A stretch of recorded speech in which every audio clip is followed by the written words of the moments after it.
going on today, everyone? It is a beautiful day out, 67 degrees here in the great state of Pennsylvania. I am whooped today. I don't know if you can see it, but I've been droopy. I am tired. Didn't get much sleep last night. My little one, she's always up real late. She's only 3. And I don't mind, because she's my buddy. The oldest dude don't want nothing to do with me anymore. But I said I'd be back today with another first responder story. Today's story is a fire, a house fire that happened fairly close to yesterday's story, around the same time. And this one was a little different because it got hot. And everybody's going to laugh. Well, fire's hot. What do you mean? Well, what I mean is, yes, fire is hot. Very hot. But when you go into a fire and it gets hot, I'm sorry about that. Those are two different things. When it gets hot, it means a sudden burst of heat. You feel it all of a sudden, or if you see burst of heat with smoke doing some funny things, you need to watch out, because that it's talking to you. It's telling you need to leave. What I mean is, if you go into a burning building and you see smoke moving backwards, not out of the building, in, that indicates fire. And it creates, what's called a backdraft. Everybody's seen the famous movie, I'm sure. And that is true. You will, well, you won't. But the building will explode. You remember in the movie Backdraft when they were, I believe it was a hotel. The movie theater was already done. It was a hotel, I believe. And he didn't check the door for heat. If you've never seen that movie, by the way, check it out. It's really good. But he didn't check the door for heat. And he opened it. So when he opened the door, he exposed that smoldering fire to an intense amount of oxygen really fast. And when that happens, all that smoke, which essentially all smoke is carbon. It's all unburned particles of whatever, material is burning. And they all ignite simultaneously, which causes your explosion. That can't happen. My story is more, let me explain a flashover first too. A flashover is similar but different.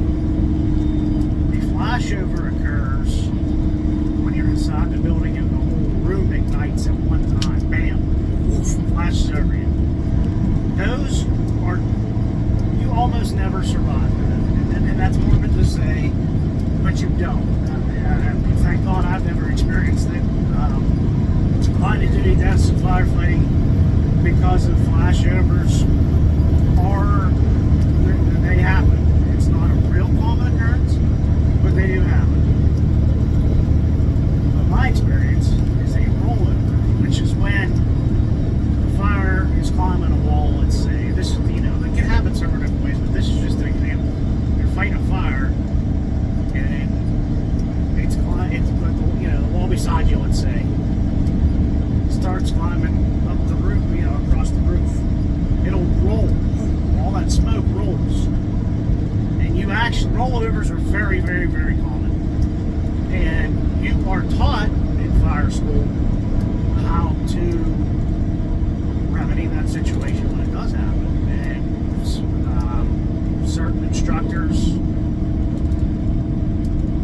heavily believe you should, and I do too, Everybody has the knowledge. Let me rephrase. Everybody should have the knowledge of what to do in the event of a rollover. But it's drilled into your brain, I should say, by certain instructors, which I'm one of those people. I'm not an instructor, but I'm one of those people that firmly believes that should be drilled into your head, because although common, doesn't mean it's not dangerous. But when you're in fire school, you're in a controlled burn. They light it at a specific point to designate, to control where the fire moves to. And then they create a rollover to, simulate one and teach you how to put it out, or, what to do. Now, in theory, this is where practical application, it's not always perfect. In theory, yes, you're fine. You're good to go if the conditions are right. And I'm sure you can apply that to a lot in daily life. If you're in a fire where the conditions are terrible, and everybody's going to say, well, how is there a good condition? You can see. If you can see, that's a good condition. If you can see more than your hand, then that's a good condition. If it's so black in a fire that you can't see, those are terrible conditions to fight in, which I explained yesterday's video. Sometimes you can only see with that thermal imaging unit. So, this is how it turns back, and how you feel that sudden burst of intensity. When you can't see anything, and then all of a sudden you feel, okay, you're probably having a rollover occur. It is a weird, I don't even know how to explain it. I mean, if you're not, well, let's put it this way. If you are a firefighter, firewoman, fireman, fire, whatever, and you go into a building and you're not scared, volunteer, career, whatever, and you're not afraid, you don't have the slightest little bit of apprehension, or then there's something wrong with you. You're doing it wrong. You are going to get hurt. So if any firefighters watch this and you're not afraid, then seriously sit back and think, and do a little more class time on how fast conditions change. Fire conditions are never, ever, ever, ever, ever constant. There's a variable all the time. Wind change. If you get a sudden gust of wind, it moves inside. Yes, it moves fire. And a lot of times what causes different things to happen, such as rollover. You ventilate it to home, and now you're fighting one room and contents fire, and you have wind change, blows all that oxygen right into where you're at. You see how it can ignite smoke. A lot of people don't know that smoke ignites. Yes, it burns. Okay, well, it's combustible. There's a difference between flammable and combustible, and I'll get into that too, but you just got to be very careful. So I was scared. Scared isn't the word. It's one of those, like I said yesterday, something happens real fast and you're like, your training takes over, got to jump fire. So I thought at the time I was like, what the hell, I was kind of embarrassed, but I'm not ashamed of it. I went into this fire second on the nose line. So the guy that goes in first has the nozzle of the nose line. They call them hand lines. The guy behind him is moving the hand line with him. So when you continue fighting the fire, he's not getting caught on anything, whatever, and so it doesn't get pulled away from anybody. I'll touch on that next. But I go in with him, and I have the tick, I don't want to camera, give it to him to look.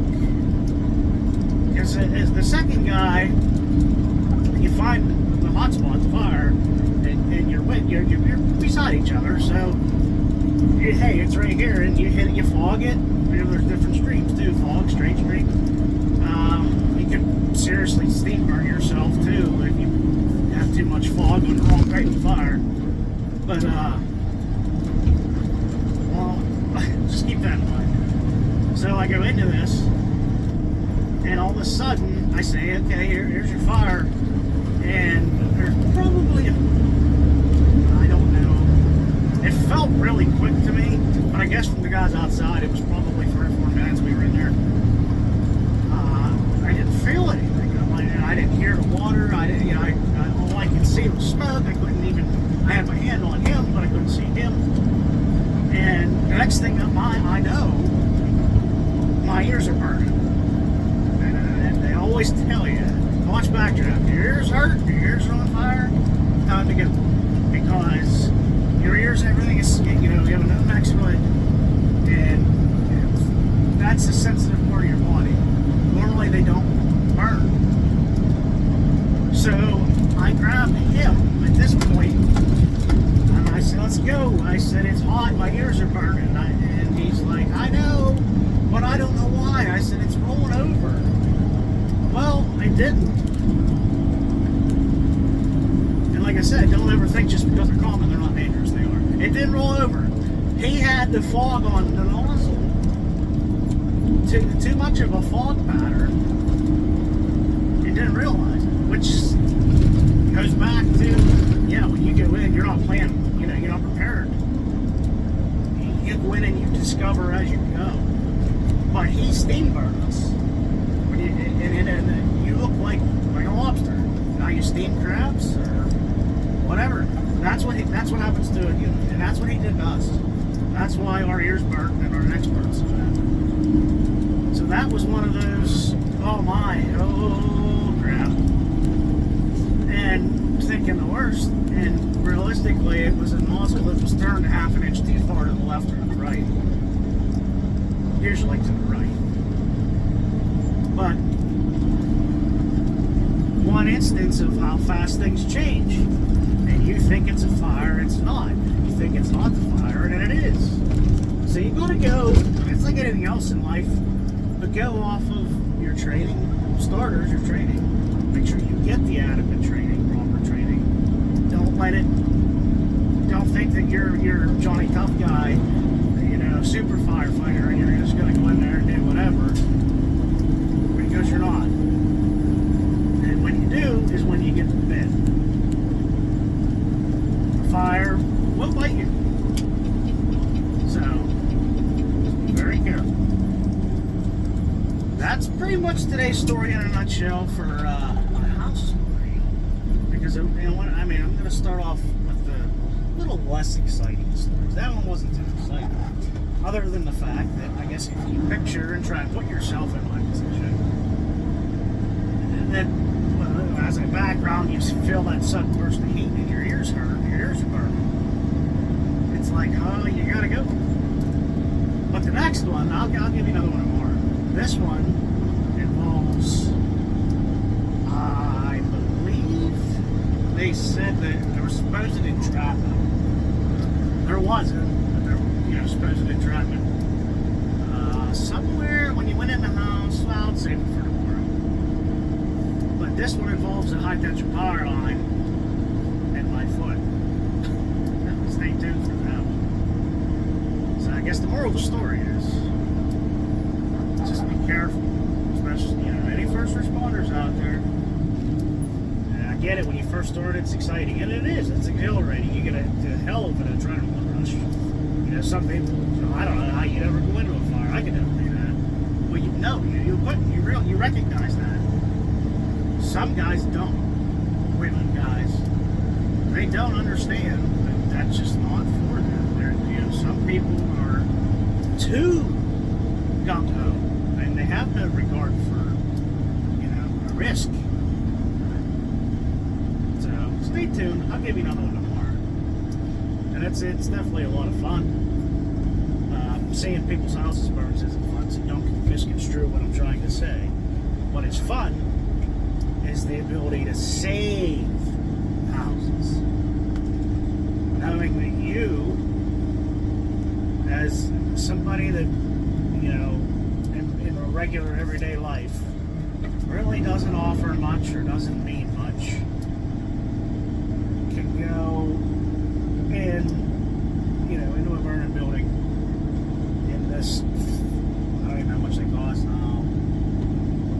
I think they're $6,000 coat and a pair of pants and a $8,000 air pack with a $600 leather helmet. Well, no, they're more than that. Leather's probably $2,000. $600 helmet, and ride there on this $1 million piece of fire apparatus. It's pretty cool. People don't realize, and that's another thing. People really do identify to the fire department and this and that. A lot of people are really good about it. Other people are like, why? I don't understand why you have to donate to a volunteer. Because it costs almost $1 million to build a fire truck. That's why. How else are we going to pay for it? Tax dollars can't pay for it. You know, you don't pay a fire tax, so to speak. You do other ways. I mean, you pay school taxes and stuff. And, you know, I don't know about everywhere. I'm just saying, you know, that could be the case. Or you could pay like, you know, like our township. Okay, Portage Borough is chartered with the fire department. The fire department's chartered through them. Portage Township has, it's, you know, an agreement. Fire protection's